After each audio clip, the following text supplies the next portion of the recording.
What if a single moment could unravel everything you thought you knew about your life? Jonah never imagined that an ordinary trip to pick up his daughter from kindergarten would turn into the most moving story he'd ever lived through, a story that would change his family's fate forever. As he stood there, frozen, the words of a small boy set off a chain of events so profound, it felt as though life itself had orchestrated a reunion beyond comprehension. We all carry pieces of the past that we believe are lost forever, relationships, memories, even family members. But what if those pieces could be found, pieced back together in ways that heal old wounds and create new beginnings? Jonah didn't just hear a child speak. He heard echoes of a life he thought was gone, a fragment of a love story from his childhood, resurfacing in the most unexpected way. What you're about to uncover is not just a life story but a tale of faith, perseverance, and unimaginable connection. It's the kind of moving real story that makes you question the power of coincidence and believe in something greater. How can one chance encounter at a kindergarten rekindle hope, uncover truths long buried, and ultimately lead to redemption? The answers lie ahead in this inspiring story of love, resilience, and a family's quest to be whole again. It's fascinating how life can change in an instant, much like the weather in a small, desolate town. The day before, everything was bathed in shades of gray, the kind of dullness that seeps into the soul.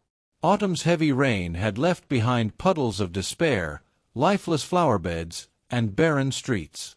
Yet, overnight, something magical happened. A crisp wind swept through the town, carrying thick snowflakes that blanketed the landscape in sparkling white. The entire scenery transformed into something out of a fairy tale.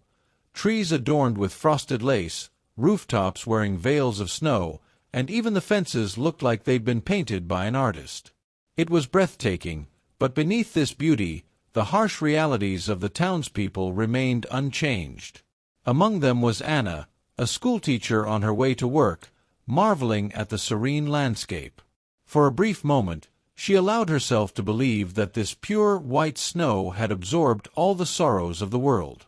There was no gloom, no despair, only the promise of new beginnings. But life isn't as simple as a winter wonderland, is it? Despite the picturesque surroundings, Anna's heart was heavy with worry. Hard times had settled upon her family, and though she tried to hide it, the struggle was evident in every corner of her life. Anna's husband, Martin, was equally burdened. A math teacher by trade, he had recently left his stable job to try his luck in business. Their 6-year-old son, Jonah, desperately needed heart surgery, and their modest salaries were no longer enough. As Anna trudged through the snow, she couldn't help but wonder what kind of life awaited them in the coming months. It felt like the weight of the world was on their shoulders, even as the snow tried to mask it all. The irony of the scene wasn't lost on Anna. Here she was, walking through what could be described as a postcard-perfect winter day, while her mind replayed the harsh truths of their reality. The town may have looked renewed, but their struggles were far from over. And that's the thing about life, it often hides its challenges beneath layers of beauty, daring us to keep moving forward. As Anna arrived at the school, she pushed her worries aside, slipping on a smile that felt almost foreign. Her colleagues were chatting cheerfully about the unexpected snowfall, but Anna stayed silent, her thoughts elsewhere. She knew she had to focus on the present, but how could she, with so much uncertainty clouding her future? The day had barely begun, and already she felt the strain of keeping up appearances. And yet, Anna found a strange comfort in the snow. It was as if nature was whispering to her, reminding her that even in the coldest, most desolate moments, there's potential for beauty and change. Little did she know, this unexpected winter was just the beginning of a much larger journey, one that would test her resilience, faith, and the strength of her family bonds. The 1990s were a turbulent time for many families, and Anna and Martin were no exception. As teachers, they had chosen a path of purpose over profit, dedicating themselves to shaping young minds. But the world doesn't pause for noble intentions, and when financial hardships hit, they hit hard. Anna, a passionate biology teacher, found solace in her work, but even that wasn't enough to mask the growing concerns at home. Martin, her husband and once a math teacher, had made a bold decision to leave his secure job, venturing into the uncertain waters of business. It wasn't a choice made lightly, it was one of sheer necessity. Their son Jonah, a bright-eyed 6-year-old, was at the center of it all. Diagnosed with a heart condition, he needed surgery, a life-saving procedure that came with a price tag far beyond their modest means. The couple's combined teaching salaries, once enough to live comfortably, now felt like a drop in the ocean. Bills piled up, and the school where they worked had already delayed paychecks for months. It seemed as though the very foundation they'd built their lives on was crumbling beneath them. Martin's decision to turn to business was both a leap of faith and a desperate gamble. He began trading goods at local markets, buying items in bulk from dealers and reselling them to eke out a profit. It was a far cry from the structured world of the classroom, but it offered a glimmer of hope, a chance to gather the money needed for Jonah's operation. Still, the transition wasn't easy.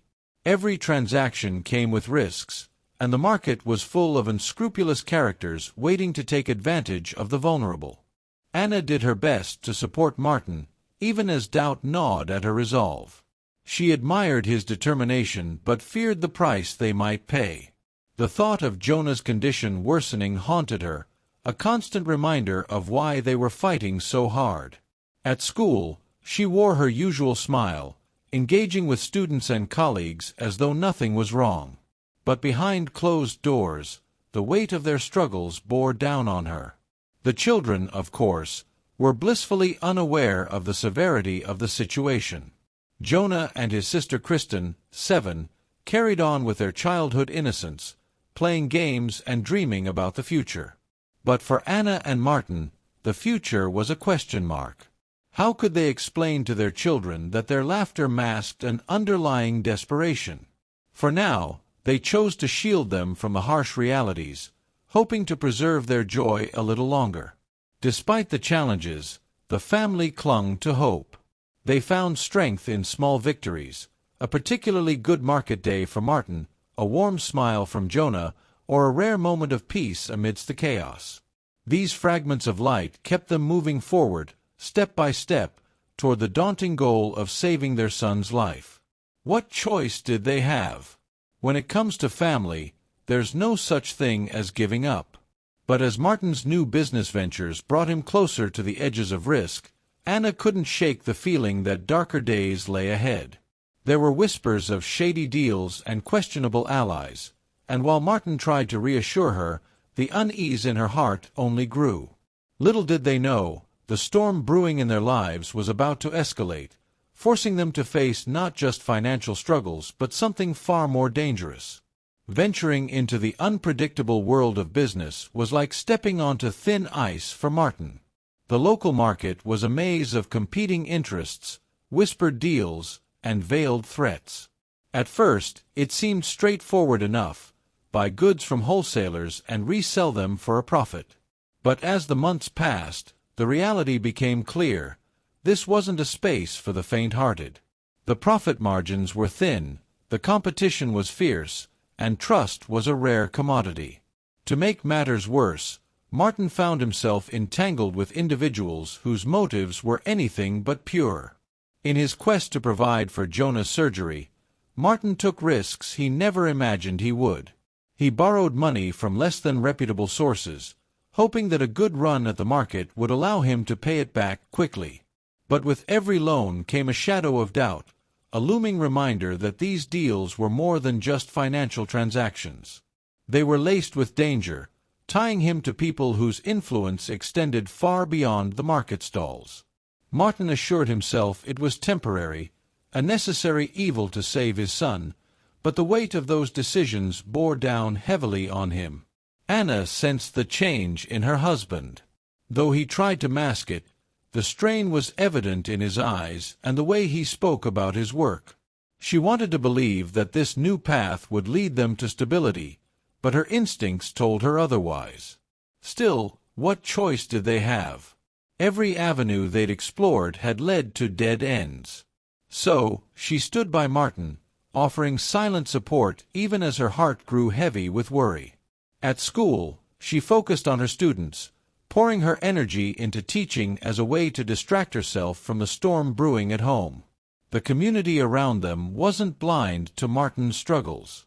Whispers began circulating about his dealings with certain individuals. Some saw his efforts as admirable, a father going to great lengths for his family. Others were less forgiving, quick to judge without understanding the desperation driving his actions. Anna overheard bits of conversations in the teacher's lounge, snippets that made her chest tighten. "I heard he's working with those market sharks," someone would say. "Such a shame. He was a good teacher." But Anna remained stoic, unwilling to let anyone see how deeply the situation affected her. One evening, Martin came home later than usual, his face pale and his hands trembling slightly. He didn't share the details, but Anna didn't need to ask. She knew the risks he was taking, the fine line he was walking. "I'm doing this for Jonah," he said quietly, as if trying to convince himself as much as her. Anna nodded, holding back tears. She wanted to scream, to beg him to stop, but how could she? Their son's life was on the line, and Martin was doing what any parent would do, fighting with everything he had. The weight of their decisions began to ripple through the family in subtle but profound ways. Kristen, observant and wise beyond her years, started asking questions. "Why does Daddy come home so late? Why does he look so tired?" Anna deflected as best she could, but even a 7-year-old could sense that something was amiss. Jonah, on the other hand, remained blissfully unaware, his laughter a rare light in the growing darkness surrounding them. Martin's efforts seemed like a tightrope act, with each step threatening to pull him into a chasm of irreversible consequences. But even as he tried to navigate this treacherous path, forces beyond his control were beginning to close in. The stakes were about to rise, and the family would soon face a test that would challenge their unity and their faith like never before. Jonah's laughter was the heartbeat of the family, a reminder of what they were fighting for. At 6 years old, he carried a bright innocence that masked the fragility of his health. Diagnosed with a severe heart defect, his condition was a ticking clock, a constant reminder that time was running out. The doctors were clear: Jonah needed surgery as soon as possible. But the cost, both emotional and financial, loomed over the family like a dark cloud. The surgical procedure itself was a beacon of hope. Modern medicine had advanced enough to make it a routine operation in most circumstances. Yet, for Martin and Anna, the cost of that routine seemed insurmountable. Their combined savings barely made a dent in the astronomical fees required.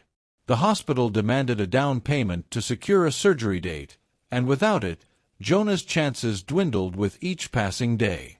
The couple's nights were spent at the kitchen table, calculating and recalculating their finances, their hope ebbing and flowing like the tides. Amidst this struggle, Jonah remained blissfully unaware of the storm around him. He would run into the kitchen, waving a drawing or sharing a story from his day at school. "Mommy, Daddy, look!" he'd exclaim, his joy lighting up the room. These moments were both a balm and a torment for Anna and Martin. How could they let him down?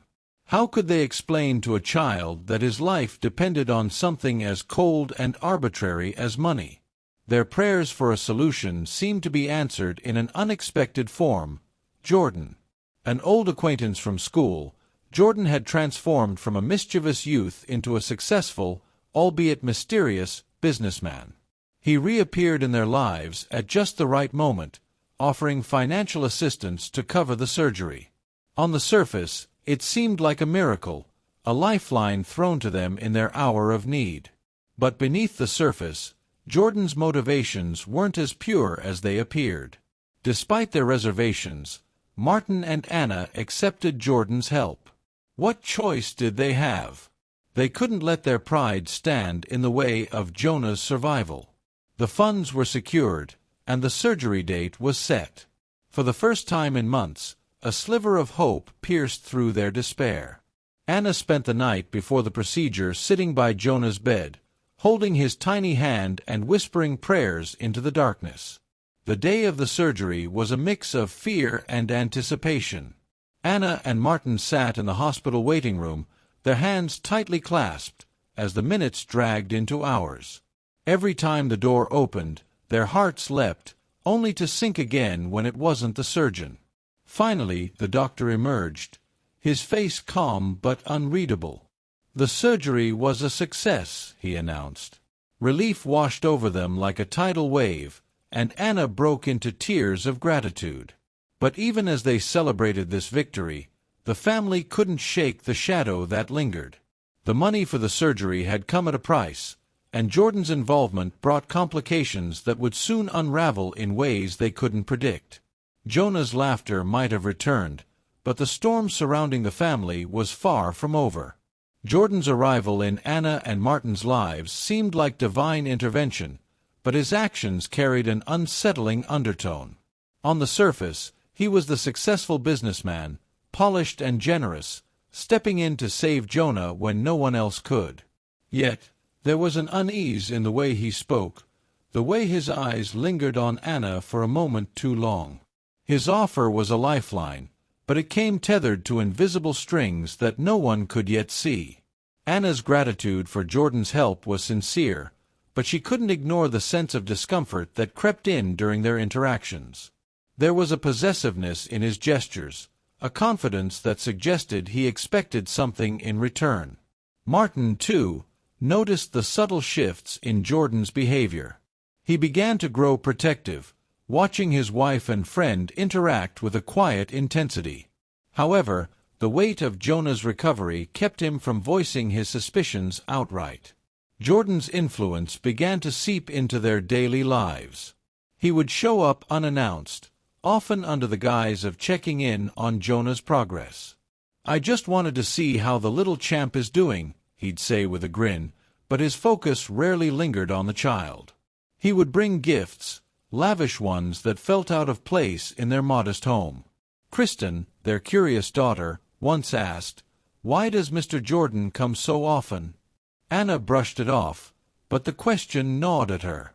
One evening, Jordan made his intentions more explicit. He cornered Anna after dinner while Martin was putting Jonah to bed. "You know, Anna," he began, his tone casual but heavy with implication, "a man doesn't give without expecting something in return." His words hung in the air like a storm cloud, and Anna felt a chill run down her spine. She tried to deflect, to play dumb, but Jordan's smirk told her he wasn't backing down. "Let's just say you owe me," he said before leaving, the door closing with an ominous finality. When Anna told Martin about the conversation, his reaction was immediate and fierce. "I'll pay him back," he growled, pacing the small living room. "Every penny." But they both knew it wasn't just about the money anymore. Jordan's gift had been a trap, and they were caught in it. The debt was a leash, and Jordan held the other end, tugging whenever he pleased. For Martin, it wasn't just about protecting his family's finances. It was about safeguarding their dignity. The tension reached a breaking point when Jordan made an outright demand. "Come with me," he said to Anna during one of his visits. His words were laced with a dangerous charm, but his intentions were unmistakable. "You don't want your family to suffer, do you?" That night, Martin confronted him, his voice shaking with a mix of anger and desperation. But Jordan was unbothered, his confidence unshaken. "You can't fight me," he said, his smirk widening. "You'll lose." The battle lines were drawn, but the stakes were higher than either Anna or Martin had anticipated. Jordan wasn't just a businessman with questionable morals. He was a predator, and they were his prey. As the family tried to navigate this perilous situation, the storm clouds grew darker, and the cost of their salvation began to feel unbearably steep. Martin's determination to shield his family from Jordan's growing menace reached a boiling point. The man who once found solace in numbers and quiet evenings had transformed into a protective lion, ready to confront the storm head-on. "No one threatens my family," he said one evening, his voice low but firm. Anna watched him with a mix of fear and admiration, her heart heavy with the unspoken reality that this battle was bigger than them. Jordan, however, thrived in confrontation.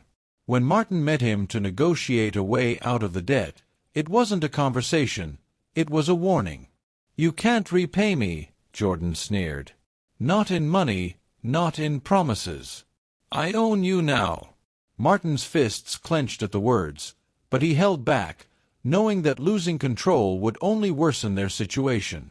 Still, the tension in the air was palpable, the kind that made the hairs on the back of one's neck stand on end. Despite Jordan's warnings, Martin refused to back down. He began to quietly gather resources, even reaching out to old friends and acquaintances for help. "We'll repay him," he told Anna one night, his voice resolute. "No matter what it takes." But Anna could see the toll it was taking on him. The bags under his eyes, the lines etched deeper into his face. Martin was fighting a battle not just with Jordan but with himself. The man who once sought logic in every equation was now navigating a chaotic maze of desperation. Then came the fateful night. Martin arranged a final meeting with Jordan, hoping to negotiate a truce. He promised Anna he'd be back soon, kissing her forehead as Jonah and Kristen slept in their rooms. "It's just a conversation," he said, but Anna felt a gnawing unease. The air that evening was heavy, almost suffocating, as if the world itself knew what was coming. She stayed by the window, waiting for the familiar sound of his footsteps, but it never came. When the knock on the door finally came, it wasn't Martin. Two officers stood there, their faces somber. "There's been an incident," one of them said. Time seemed to freeze as they explained.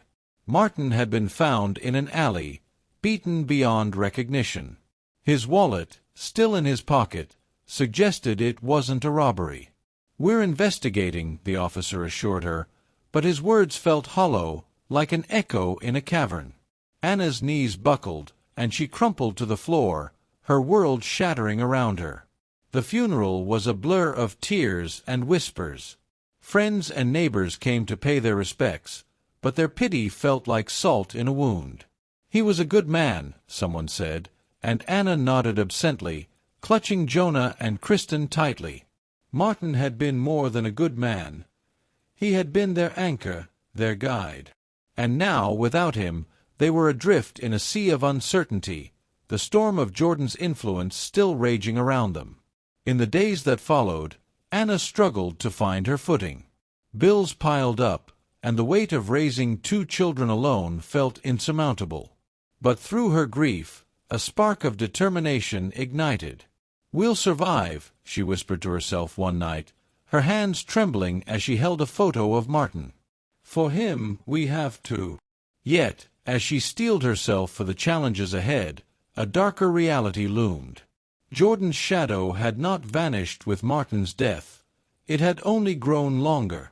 The days after Martin's death were a blur of pain and survival for Anna.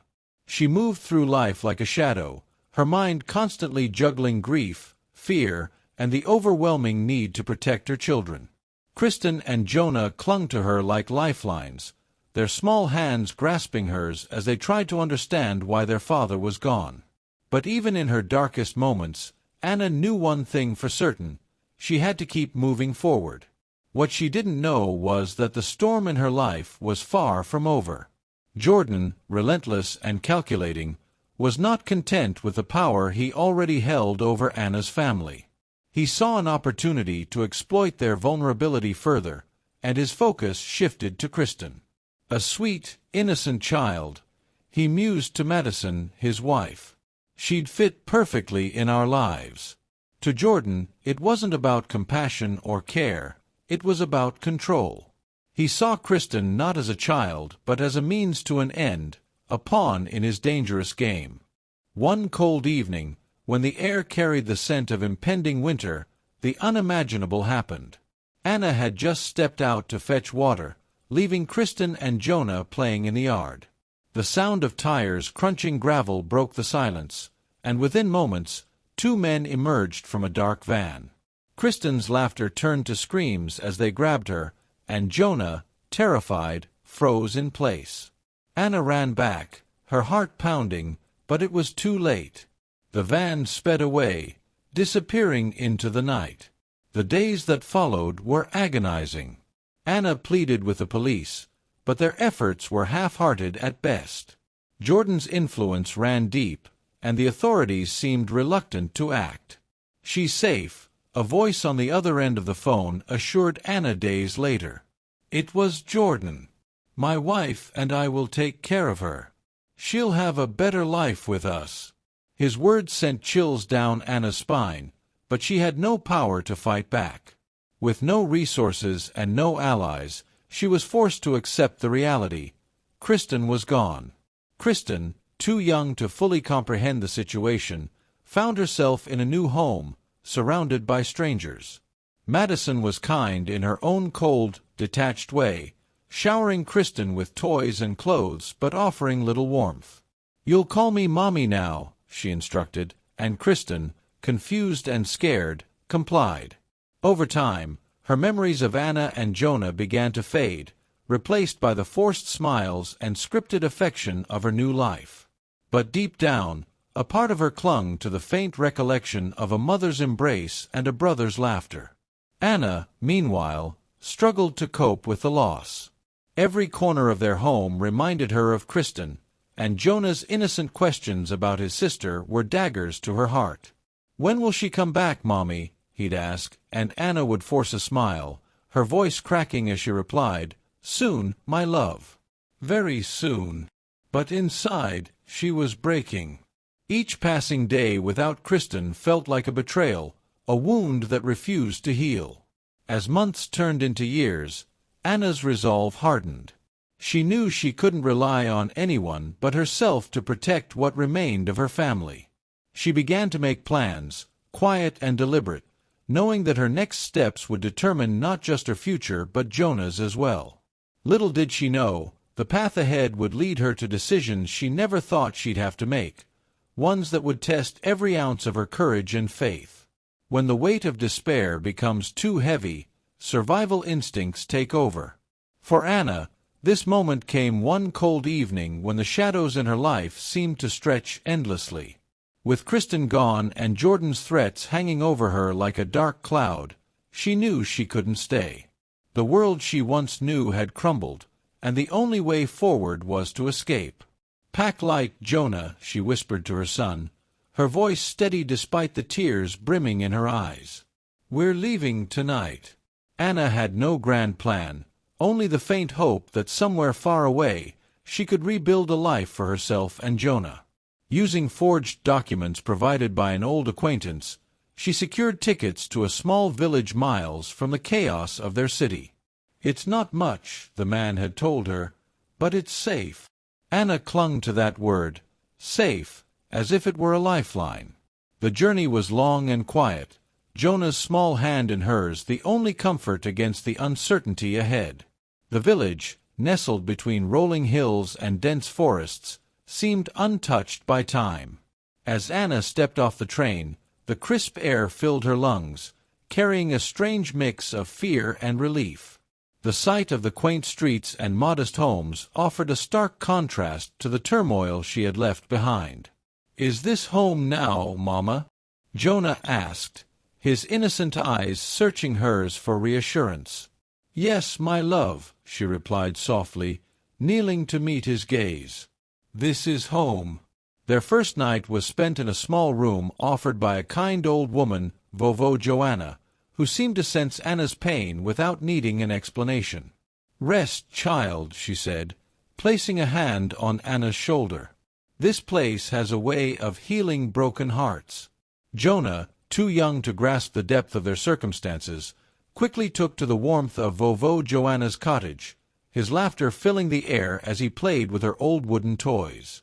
For the first time in months, Anna allowed herself a small smile. In the days that followed, Anna sought solace in the local church.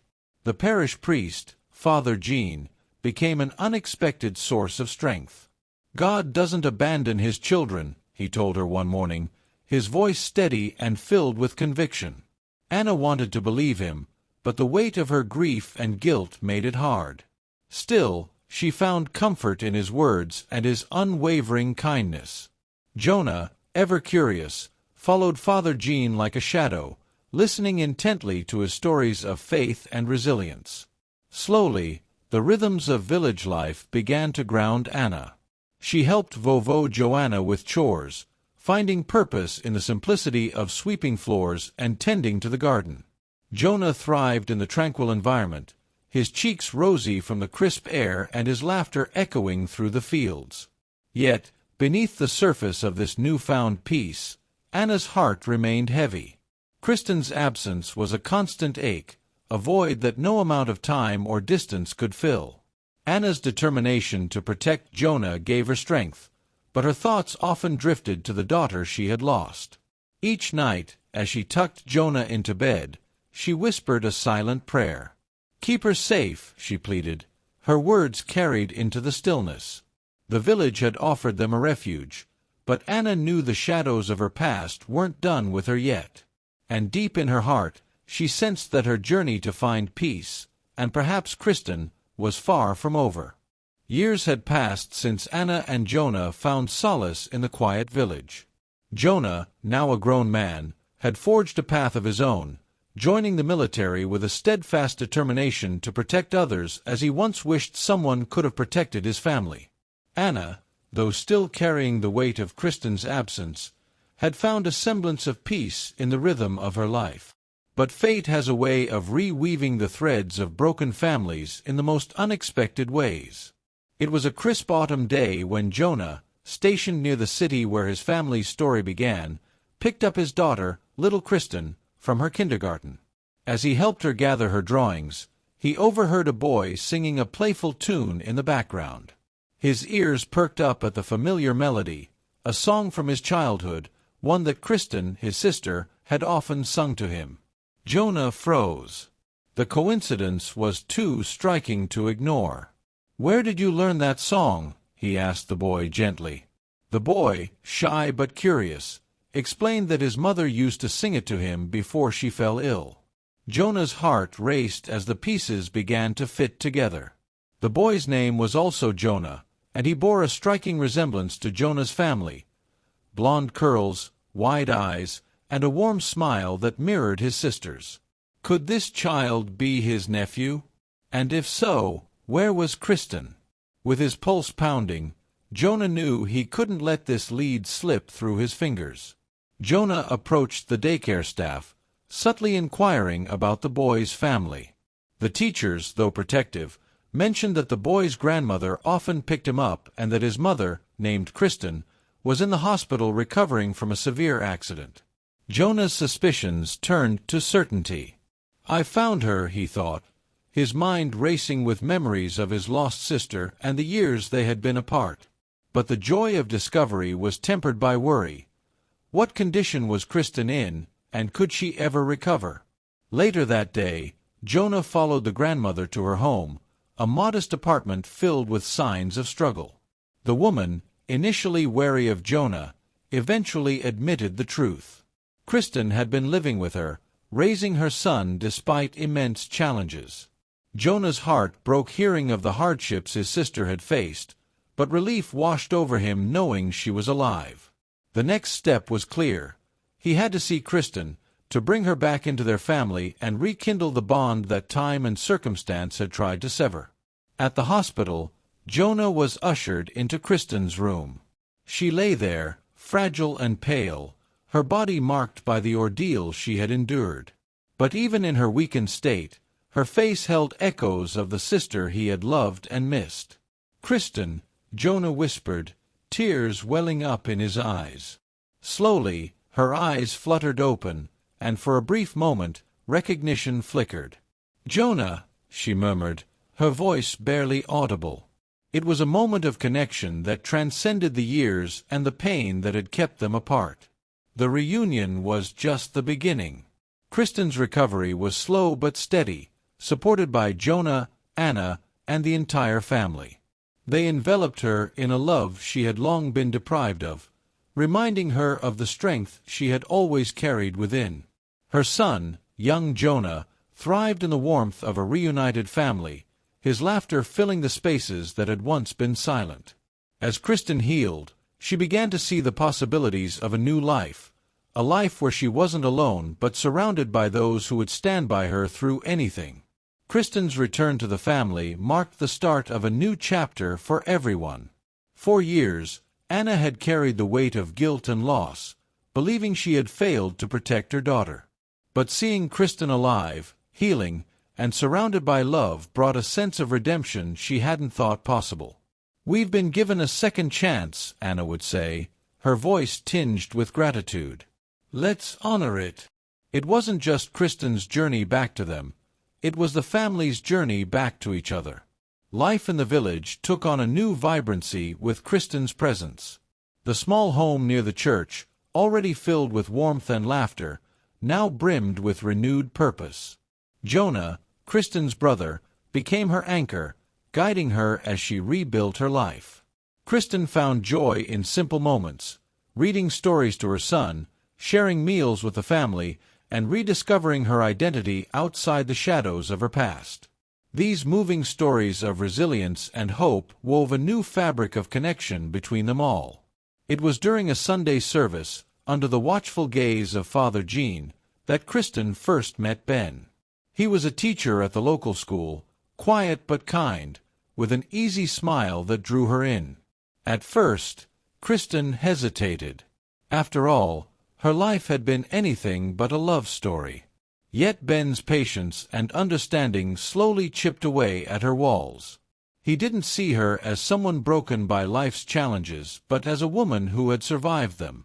"You're stronger than you realize," he told her one evening as they walked under the starlit sky. Their relationship blossomed into something beautiful, a testament to the power of love and second chances. Kristen and Ben were married in a small, intimate ceremony officiated by Father Jean. The village came together to celebrate the union, a symbol of hope for everyone who had witnessed Kristen's struggles. The little house that once felt too small for Anna's growing family now expanded its walls metaphorically, becoming a place where love and support knew no bounds. Kristen also found fulfillment in her work at the village school, where her past experiences gave her a unique ability to connect with her students. She shared moving stories about perseverance, often weaving in tales of her own journey in ways that inspired both children and parents alike. Her son, young Jonah, flourished in this nurturing environment, discovering his own passions and growing into a kind-hearted boy who reflected the strength of his mother and the legacy of his family. As years went by, the family continued to grow. Kristen and Ben welcomed another child, bringing more laughter and joy to the household. Jonah's younger siblings, Ethan and Ashley, adored their cousins, and their bond deepened with every family gathering. Even Father Jean, who had become a true father figure to them all, marveled at how far they had come. "This," he said one day, "is the most moving story I've ever witnessed, a testament to faith, love, and the unyielding human spirit."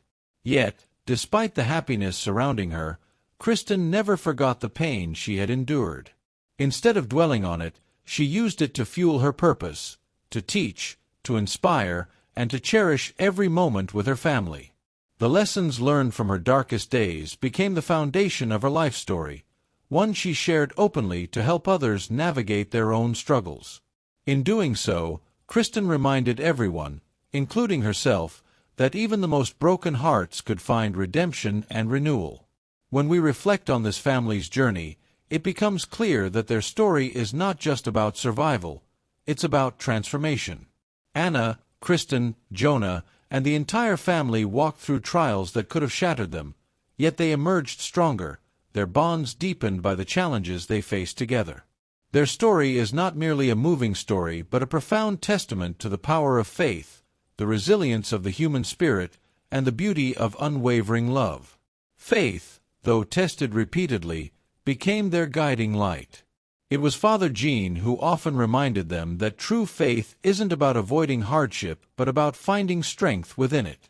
He used to say, "Every storm has its end, and it's in the calm after that we see the rainbow." This family learned to see their faith as a source of renewal, a wellspring of hope that sustained them even when all seemed lost. They showed us that faith is not a passive belief but an active choice to trust in better days. Perseverance, too, played a critical role. Jonah, despite losing his father and enduring immense hardship, chose to honor his father's legacy by becoming a protector. Kristen, after being torn from her family and facing betrayal, found the courage to rebuild her life. And Anna, who bore the weight of so much loss, exemplified the quiet strength of a mother's love. These moving stories within their family inspire us to ask ourselves, what challenges in our own lives could we face with the same resilience? The lessons from their story extend beyond their household. It reminds us that redemption is always possible, no matter how lost we feel. Think about it.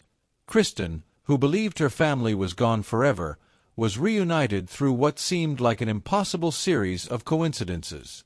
Jonah, whose health was once fragile, grew into a man strong enough to support and protect others.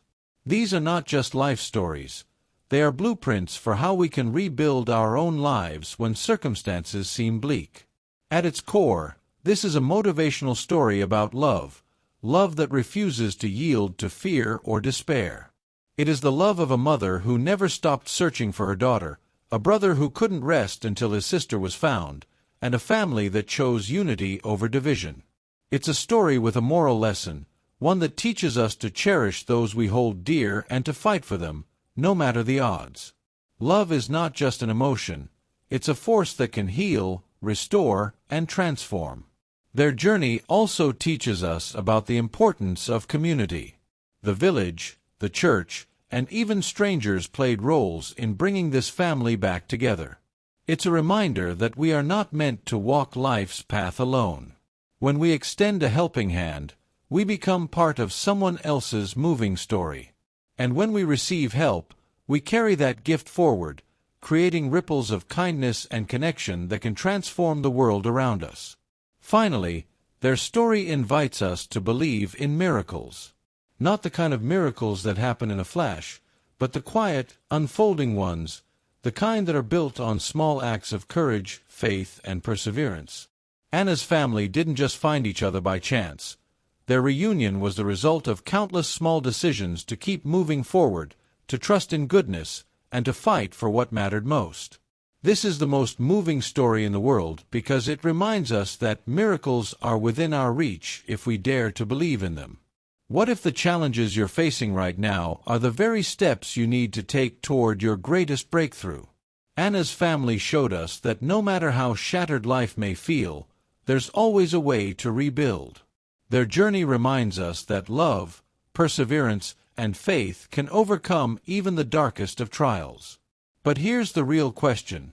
Are you ready to fight for your own story of redemption? Think about the lessons this family taught us. What's stopping you from taking that first step? Is it fear, doubt, or the weight of the unknown? Now is the time to let go of excuses and start rewriting your own story. Can you imagine the life you could have if you embraced every setback as a stepping stone? Ask yourself, who or what could you save if you chose to act with courage today? Share your thoughts below. I want to hear about the moving stories in your life and how you plan to create your own inspiring legacy. Don't forget to subscribe to the channel and activate notifications. This is just the beginning of the lessons we'll explore together, and you don't want to miss the next life-changing story. Remember, your story matters, and the world is waiting to be inspired by it.